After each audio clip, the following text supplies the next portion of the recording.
Hello and welcome again. This is Robert Schein, Managing Director and Partner of Blanke Schein Wealth Management. Thank you for joining us for our market insights and observations. Today is Thursday, February 16th. We're already over halfway through February right now, and it's going quickly into the new year. Today we got a lot of economic data. Let's get right to it. So thanks for watching.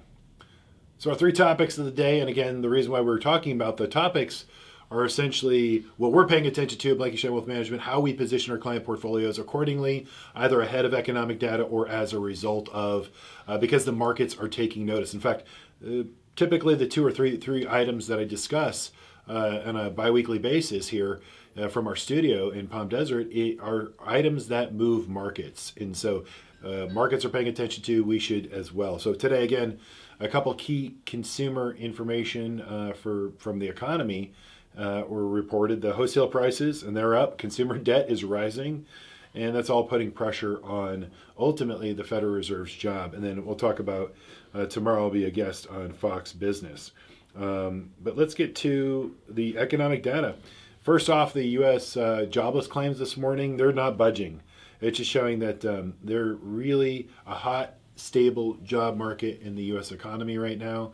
And that's typically good news. I mean, that's what we want. We want everyone to be employed. But again, the challenge, if you've watched before several times, there's 2 job openings for every one, job or person that's looking for employment right now. So that tension in the labor market, or even when initial claims, jobless claims, are not budging, meaning even though the tech sector are laying off, that's not a much sort of a cumulative effect, if you will, in terms of other sectors of the U.S. economy. Keep in mind, the services and travel sector, if you've searched for travel, airlines, or if you search for hotels, those prices are super hot, super elevated. And so they're still coming out of sort of the rolling recession or the rolling, basically, U.S. economy coming out of COVID in different sectors and segments of the economy. That's where we invest. So there's some segments of the economy that are performing better than others. And again, there's 11 sectors of the economy.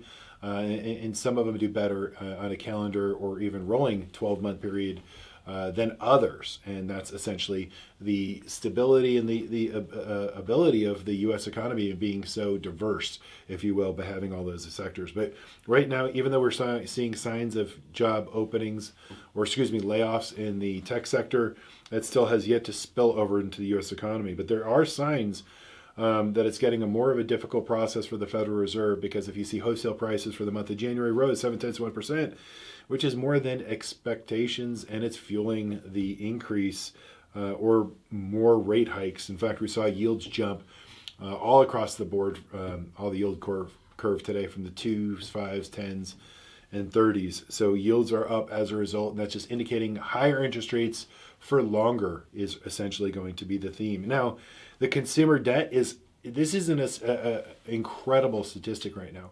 The consumer debt is the highest that it's been, at least more credit that's been taken out in the fourth quarter of last year, since that report started back in 1999. So essentially it's showing that the consumer's taking on more debt, credit card debt, auto loans, student loans, and obviously mortgage debt is even higher in terms of the costs. And so that's the lag effect of rising interest rates.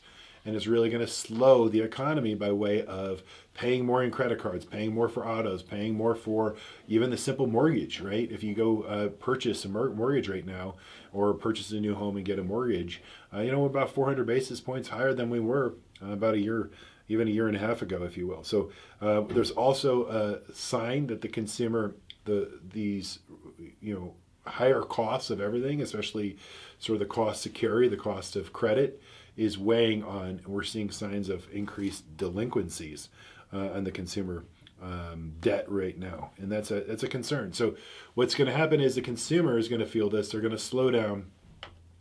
It's going to have an effect, a knock-on effect on some aspects, some sectors of the U.S. economy. Some consumer names, if you will, because consumers can't continue to spend at this rate. So corporations, some will win, some will lose, and some will, ultimately try to struggle along. And some companies will come out stronger on the other side of this. But this is all the signs that we're seeing for just building up that the consumer is under stress. And that will have a lag effect essentially on the U.S. economy. But there's ways to position, because keep in mind China's reopening. And you have the second largest economy in the world, 1.3 billion people, that essentially are now reopening because COVID is over. So are some global aspects, some international aspects that could capture, even though if the U.S. economy is slowing, even if the U.S. consumer is slowing, some aspects of the U.S. economy are slowing. There are other globally interconnected opportunities that we're going to take advantage of, regardless of how this plays out moving forward. So that being said, if you like what you heard today and you have some time tomorrow, tune in tomorrow at the Fox Business. It's going to be, I think it's the Clayman Countdown. I've been on several times before. It's basically 12:45 Pacific Standard Time, and it's really a rapid fire 1, 2, 3, go. Tell us what you're thinking and how the trading of the week went. So hopefully you have the opportunity to join me for tomorrow. If not, again, thank you for joining us today, and we'll see you again next time.